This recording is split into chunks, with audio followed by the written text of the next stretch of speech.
Тамара с Сергеем лишь недавно приобрели собственное жилье. Это была их большая мечта. Пара во многом себе отказывала, чтобы накопить необходимую сумму. И вот, наконец, сумели собрать достаточно, чтобы приобрести неплохую двухкомнатную квартиру. В первый же день Тамара решила наладить дружеские отношения с соседями. Приготовила множество различных блюд, купила напитки, пригласила всех соседей. Знакомство прошло на ура. Жители дома были рады, что у них появились такие дружелюбные и гостеприимные соседи. Единственной, кого не было на новоселье, соседки напротив, Алисы. Остальные рассказывали, что она вообще очень скрытная, практически не выходит из своей квартиры. Тамаре было интересно, что же за таинственная личность скрывается за дверью квартиры 61. Но потом жизнь забурлила, женщина напрочь забыла о соседке. До одного дня. Однажды, возвращаясь с работы, Тамару подкараулила Людмила Степановна, соседка с первого этажа. «Здравствуй, Тамара, как поживаешь? С работы идешь?» Женщина поставила на пол пакеты, устало ответила. «Здравствуйте. Да, сегодня немного задержали на час». «А что ж твой Сергей? Так до сих пор работу и не нашел?» Старуха пыталась выглядеть участливо, но было заметно, что не об этом хотела расспросить Тамару. Уставшая женщина не заметила хитрого блеска в ее глазах. «Почему же Сережа работает на одну IT-компанию? Работа за компьютером, можно работать из дома». Для женщины старой закалки было странно работать, не выходя из дома, поэтому она лишь обеспокоенно покачала головой. «Тяжело тебе, милая. Самой приходится тянуть семью. Хорошо, хоть детей у вас еще нет. Не знаю, за что бы вы тогда жили?» Тома начинала уставать от надоедливой соседки. «Людмила Степановна, если вам больше не о чем поговорить, то я, с вашего позволения, пойду домой. Я очень устала, хочу отдохнуть». «Томочка, ты не злись. Я ведь за тебя переживаю. Вижу, что муж твой из дома практически не выходит. А сегодня шла к Степановне, увидела, как он выходит из 61-й квартиры. Еще подумала, что он там забыл». «Людмила Степановна, а что вы делали на 4-м этаже? Неужели к Степановне пешком шли по ступенькам? Почему не воспользовались лифтом? Или снова сплетни собираете?» Старуха была известной сплетницей, а многих распускала слухи. Соседи знали ее особенность, поэтому мало кто верил ее словам. Вот и Тома не поверила. «Слушайте, идите, пожалуйста, домой. Уже поздно, вам пора отдыхать, а я пойду к себе». Старуха была явно недовольна, что ее словам не поверили. «Тома, я тебя предупредила, а ты уже поступай, как считаешь нужным. Но когда-то вспомнишь мои слова и скажешь, а тетя Люда была права. Вот увидишь, так оно и будет».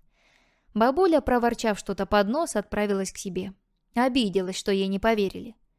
Зайдя в квартиру, Тома устало вздохнула. День выдался очень трудным, а тут еще эта назойливая соседка. В коридор вышел Сергей. «Привет, что-то ты сегодня поздно». «Много работы навалилось, ты же знаешь, у меня всегда так в конце года». Муж помог жене снять пальто, повесил на крючок, чмокнул в щеку. «Мой руки, сейчас будем ужинать. Я еще не ел и решил тебя дождаться». Сидя за столом, уплетая жареную картошку, которую приготовил муж, Тамара как бы, между прочим, сказала. «Видела только что Людмилу Степановну. Представляешь, сказала мне, что видела, как ты выходила от соседки напротив». Женщина оторвала взгляд от тарелки и внимательно посмотрела на мужа. Ей было нужно видеть его реакцию на слова. Тот нисколько не смутился. «Тома, ну ты же знаешь эту старуху, ни дня без сенсации. Больше ничего не придумала, решила импровизировать на ходу. Ты что, ей поверила? Что мне делать в 61-й квартире?» Тома облегченно вздохнула. «Я ей сказала то же самое, но она была очень настойчива, еще и обиделась, что ей не поверили». Сергей забрал со стола пустые тарелки. «Дорогая, у нее уже старческий маразм. Ты же знаешь, что у нее никого нет, вот и придумывает себе интересную жизнь». В тот вечер к этой теме больше не возвращались. У Тамары не было повода не доверять супругу, поэтому выбор был очевиден. Завтра же скажет Людмиле Степановне, чтобы обратила свое внимание на кого-то другого, не распускала слухи о ее семье. Тамара больше не вспоминала об этом разговоре, пока самой не пришлось удостовериться, что соседка говорила правду. В тот день женщина с самого утра неважно себя чувствовала, но все равно пошла на работу. Начальник, увидев, в каком состоянии его сотрудница, отправил на больничный. По дороге домой Тома заехала в супермаркет и аптеку. Зная, что Сергей не очень любит выходить из дому, решила закупить продукты на несколько дней вперед. Придя домой, очень удивилась, не застав мужа дома. Она долго звала его из коридора, а тогда решила позвонить. Присела на стул. «Сереж, а ты где? Я пришла с работы, а тебя нет». Мужчина растерянно ответил. «Я скоро буду, пошел мусор выбросить». Положил трубку. Жену это очень удивило, ведь, уходя сегодня на работу, опустошила мусорное ведро. Вряд ли за несколько часов Сергей мог его снова наполнить. Вдруг услышала какой-то звук из подъезда. Тамара вскочила, припав к глазку. Увидела, как муж тихонько выскальзывает из квартиры напротив. Дверь за ним моментально закрылась. Тома медленно отошла от двери и вновь села на стул. Муж, как ни в чем не бывало, зашел в квартиру. «Что случилось? Почему ты так рано сегодня?» Тамара устало посмотрела на мужчину. «Сереж, где ты был?» Тот недовольно ответил. «Я же сказал, ходил мусор выбрасывать. Что-то ты мне допросы устраиваешь». Он быстро снял ботинки, пошел в ванную.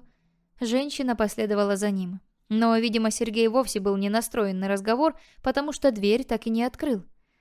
Расстроенная супруга побрела на кухню. Возможно, ей лишь показалось, что мужчина вышел из квартиры напротив.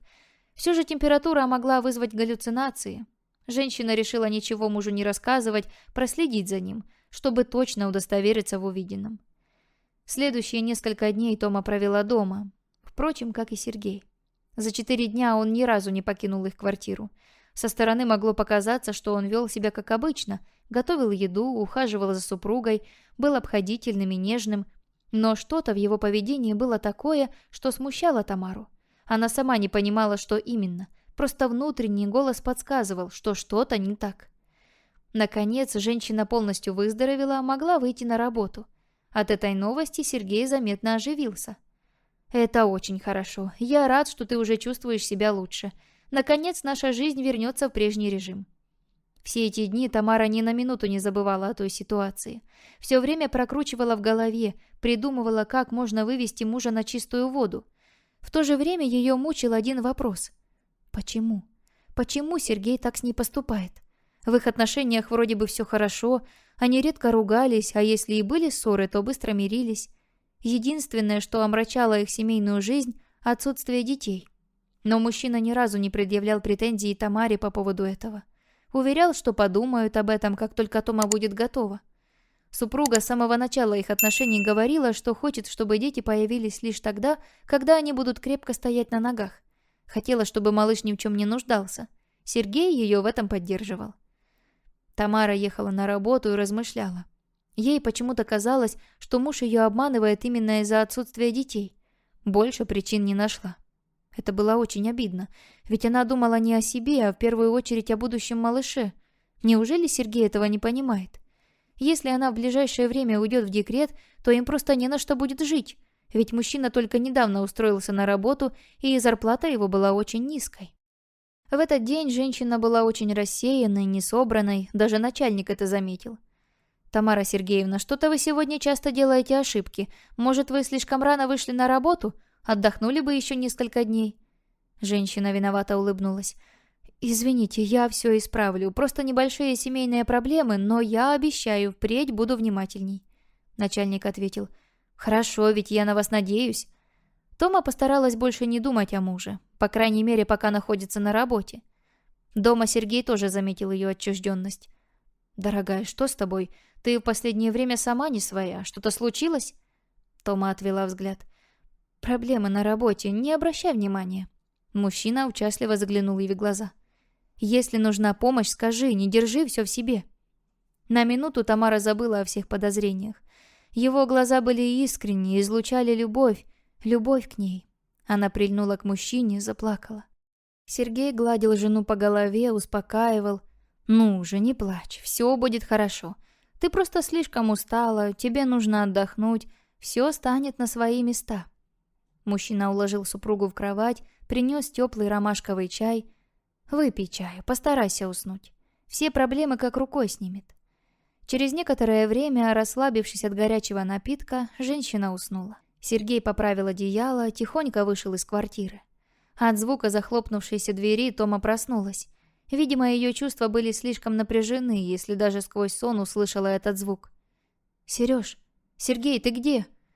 Женщина выскочила с кровати, обошла всю квартиру в поисках мужа, но его нигде не было.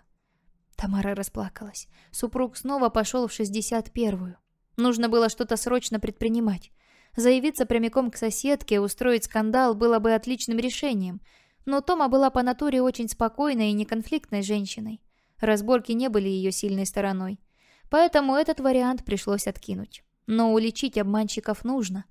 Тогда придумала хитроумный план. Решила позвонить в полицию, сообщить, что в квартире напротив слышны страшные звуки.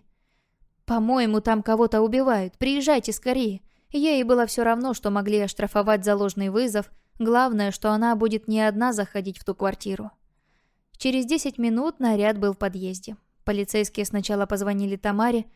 «Это вы вызвали полицию? Показывайте, откуда доносились звуки». На дрожащих ногах женщина приблизилась к 61-й квартире. «Это здесь». Один из полицейских нажал на кнопку звонка. Через несколько секунд дверь открылась. На пороге стояла замученная женщина лет 35. «Вы к кому?» Полицейские жестко отпихнули ее, ворвались в квартиру. Тамара забежала следом. Все застыли от увиденного. В комнате на кровати сидел Сергей, рядом лежал мальчик лет 7. Мужчина, увидев жену, вскочил. «Тома, что ты здесь делаешь?» Женщина покраснела. «Что у вас происходит?» – грозно спросил полицейский. «Поступили жалобы на жильцов этой квартиры. Кто хозяин?» Алиса ответила. «Я хозяйка, это моя квартира». «Давайте с вами поговорим, пройдемте на кухню». В комнате остался Сергей, Тамара и мальчик. «Что ты устроила?» – злобно сказал мужчина. «Зачем вызвала полицию?» Тома в истерике закричала. «А что мне еще было делать? Ты постоянно пропадаешь в этой квартире. Откуда мне знать, чем вы тут занимаетесь?» Сергей попытался успокоить жену, но та не подпустила его. «Что вас связывает с Алисой? И кто этот мальчик?» Сергей сел обратно на кровать. «Этого мальчика зовут Рома. У него синдром Дауна, и он мой сын». Тамара ухнула. «Как сын? Значит, Алиса его мать, и вы с ней...» Женщина не договорила. Поняла, что все эти годы жила с предателем. Мальчику ведь было лет 7, а в браке они уже 10 лет. Это был конец. «Как ты мог?» — сквозь слезы прошептала Тома. Мужчина подошел к жене. «Выслушай меня, пожалуйста. Я очень раскаиваюсь. 8 лет назад у меня завязалась интрижка. Сам не знаю почему, она как будто приворожила меня. Я всегда любил только тебя. Мы с Алисой виделись всего 2 раза. Потом я ее бросил. Но 6 лет назад она снова объявилась. Сказала, что тогда забеременела от меня. У нее родился мальчик с неизлечимой болезнью. Год она боролась, но средства кончились, да и силы тоже. И если я ей не помогу, то она отдаст ребенка в детский дом. А деткам с таким диагнозом очень тяжело в таких заведениях. Я не смог бросить своего сына». Тамара вдруг сказала: «Вот почему ты искал квартиру именно в этом районе. Хотел быть поближе к мальчику?» Сергей опустил взгляд. «Да, с его матерью нас не связывает абсолютно ничего. Я прихожу сюда провести время с сыном. Но почему ты мне об этом ничего не рассказал?» Сергей закрыл руками лицо. «Я боялся признаться тебе, ведь тогда бы ты узнала о моей измене. Мне очень стыдно». В этот момент из кухни вернулись полицейские вместе с хозяйской квартиры. «Мы взяли показания, тут все спокойно. А вас, гражданочка, — повернулся к Тамаре, — просим в письменном виде объяснить причину вашего вызова. Но сделаем это уже не здесь». Тамара уныло побрела за полицейскими в свою квартиру, написала объяснительную, получила квитанцию со штрафом. Через несколько минут осталась дома одна. Вскоре вернулся Сергей.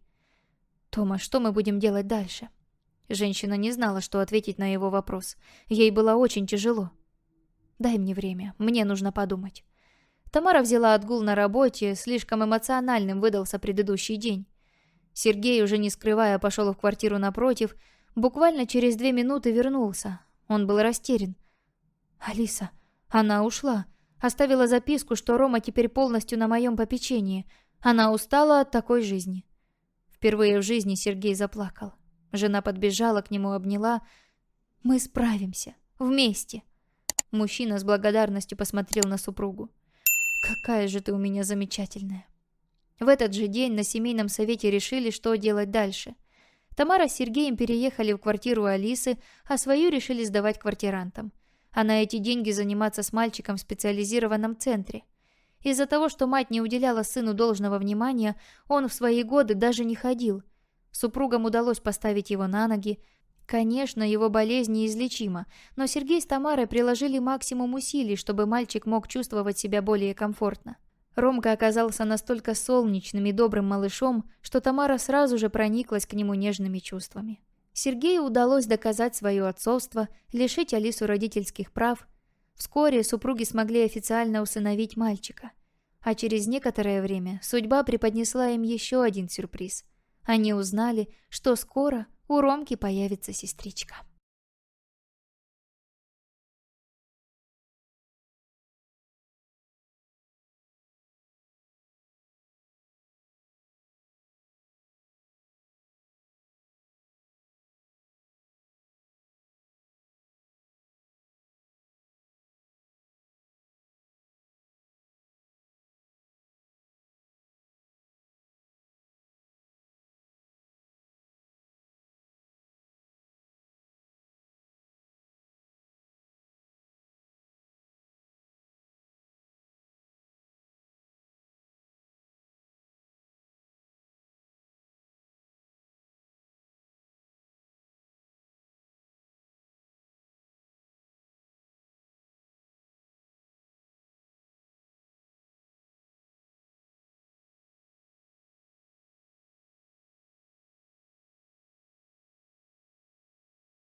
All right, everyone's presentations are done.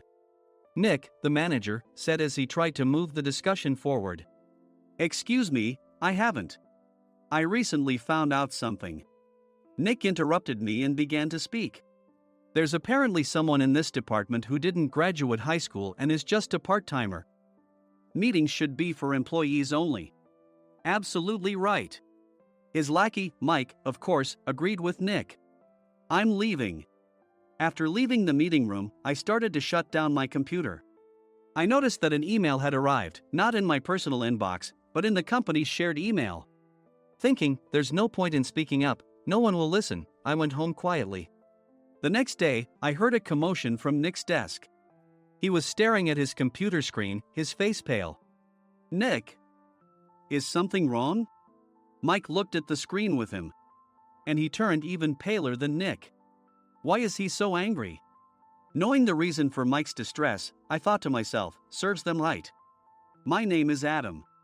My mother passed away when I was in the 9th grade, and I was raised by my father.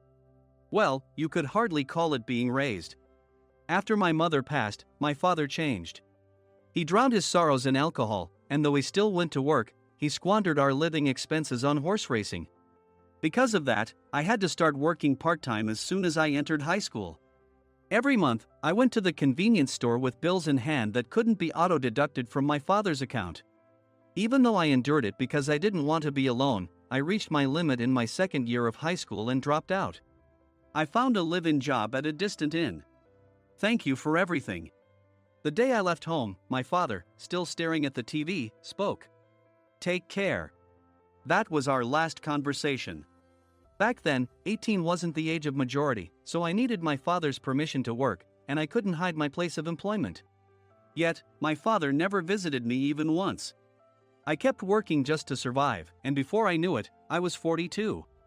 Years of hard work paid off, and I was transferred to the headquarters. I was thrilled to be recognized by the company, as I thought I'd be working in the field until retirement due to my lack of formal education. Listen up. Our work can change the future of our employees. Don't drag us down. On my first day after the transfer, Nick, dressed in an expensive suit, spoke sternly. There was a reason for this. Our inn was located in a prominent tourist destination, known so well that everyone in the state could sing its commercial jingle. At its peak, we had 5 locations within the state. But that was long ago.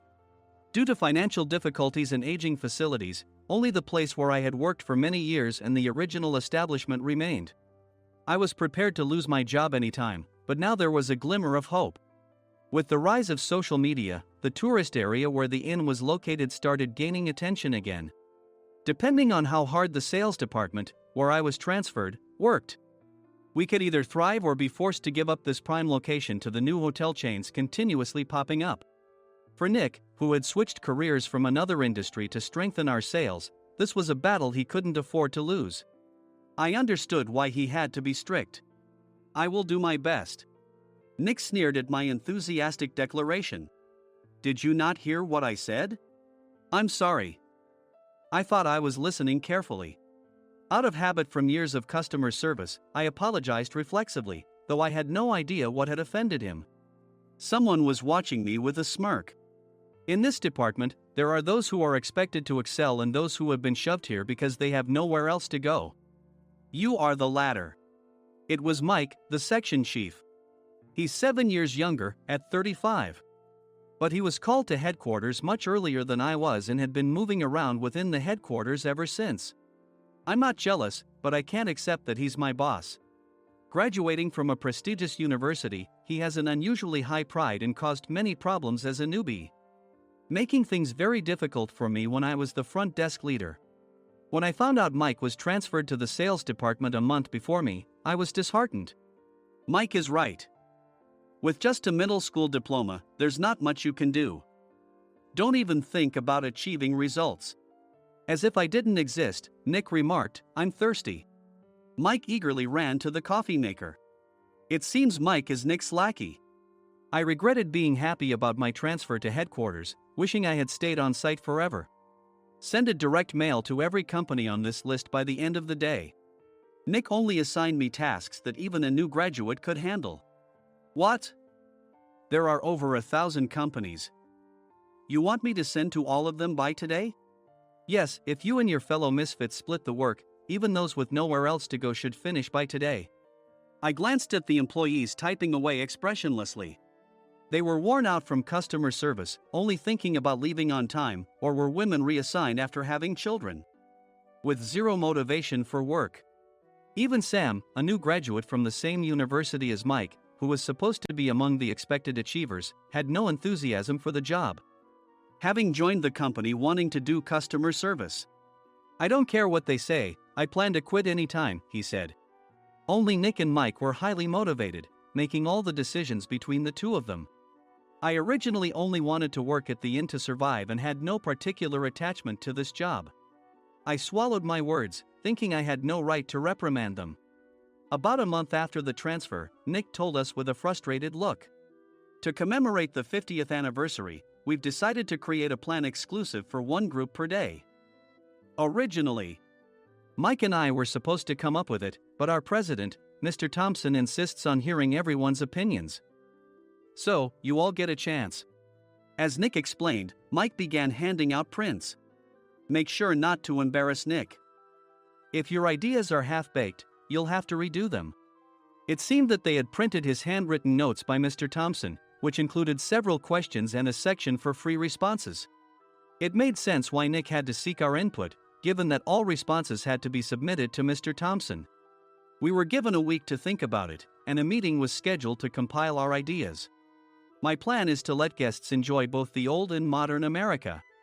Nick began the presentations. Guests would watch a master confectioner at a nearby traditional sweet shop make sweets in front of them. The welcome drink would be premium tea in a bottle. Nick's plan was certainly attractive. After his presentation, Nick called on us to present in the order we were seated. Just as I stood up for my turn. All right, everyone's presentations are done. Excuse me, I haven't. I recently found out something. Nick interrupted me. There's someone in this department who didn't graduate high school and is just a part-timer. He was likely talking about me. I joined the company as a part-timer and was made a full-time employee when I turned 20. That was 20 years ago, so Nick and Mike probably had no chance to know until recently. Meetings should be for employees only. Absolutely right. After that, Nick kept creating opportunities to solicit everyone's opinions, purposefully excluding me from speaking. The meeting unexpectedly heated up and went past the scheduled end time.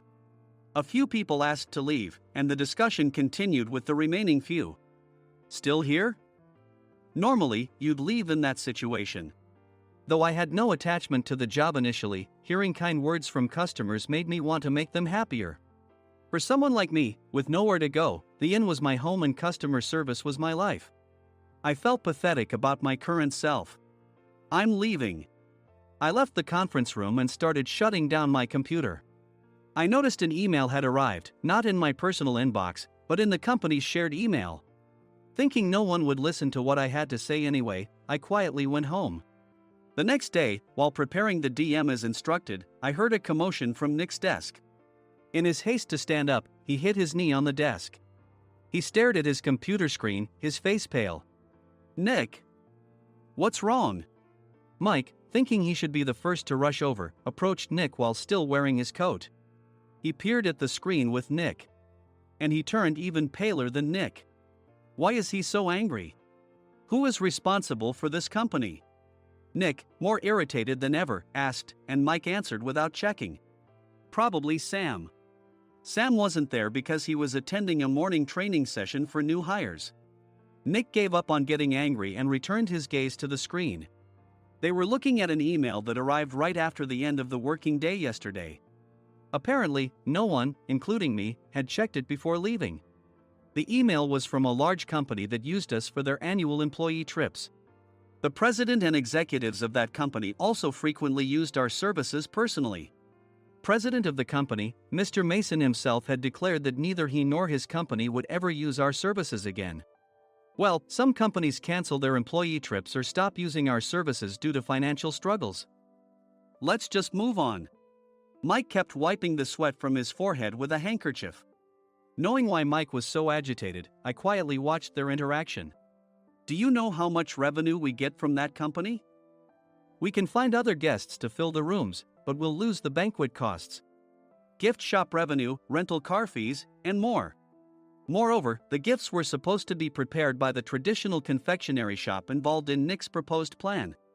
If it's known that we incurred such a huge loss at this critical time, Nick's position in the company would be jeopardized. Nick took a deep breath, seemingly trying to calm himself. All right, Mike. Go to New York right now and apologize to Mr. Mason. What? You're coming with me, right?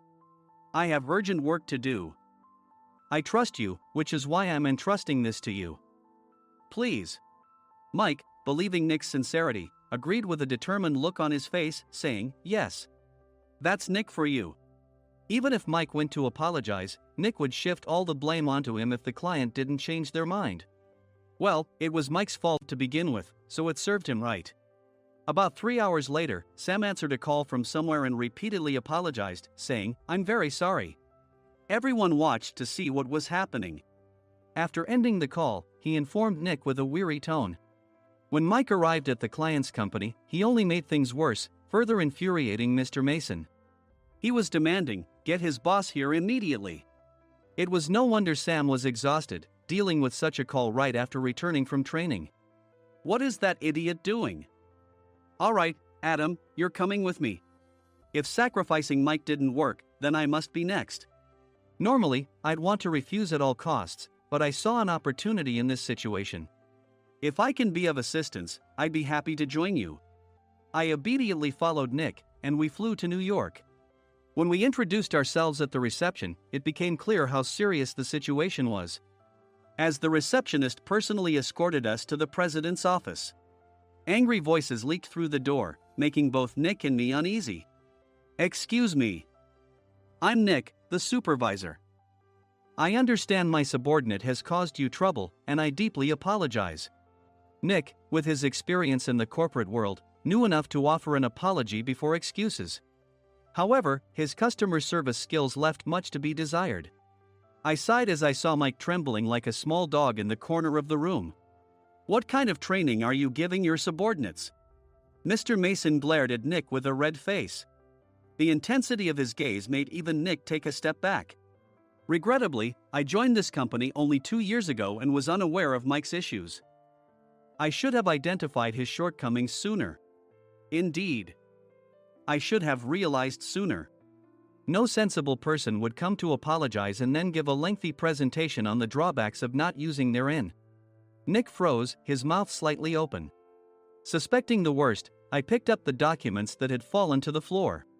It seemed Mike hastily prepared these documents on the plane, listing the disadvantages. Disadvantage 1: if you change the venue for the company trip, employees might suspect it's for cost-cutting reasons, leading to a negative impression. Reading it aloud half-jokingly, Nick snatched the papers from my hand and checked the contents with a furious expression. Among the stack of documents was a receipt from a nearby convenience store's copy machine. I felt a pang of dread, hoping he hadn't shown the receipt as well. What do you think he said when I asked what kind of nerve he had to do this? I'm very sorry. Faced with the dire situation, Nick must have thought there was nothing left to do but apologize. In a voice smaller than I'd ever heard from him, he uttered words of apology. He said, I'm a Harvard graduate.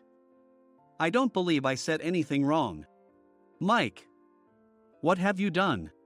Forgetting his plan to pin the blame on Mike, Nick yelled loudly, even in front of Mr. Mason. I didn't do anything wrong. You're still saying that? Look at him.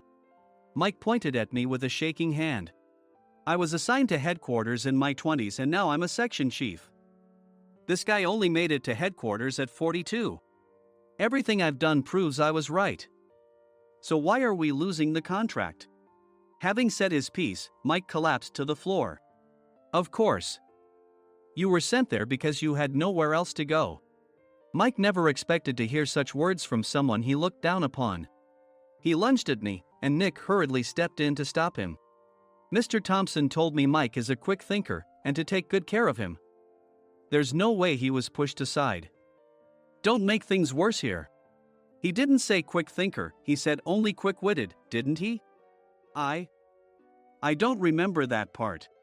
I recalled the many troubles Mike caused when he was a newbie. When Mike was on the front line, his pride was so high that he never apologized to customers. Customer service, especially in our job, doesn't work alone. It brings both good and bad situations. If the front staff or housekeepers made mistakes, or the cleaning company didn't properly clean a room, one had to apologize to the customers regardless of personal fault. Mike, in such situations, would never apologize, insisting he wasn't at fault. This often angered customers, and as the front desk leader, I frequently had to apologize on his behalf.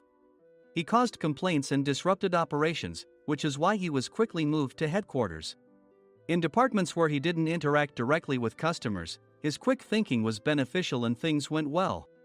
But it seemed his flaws were starting to show.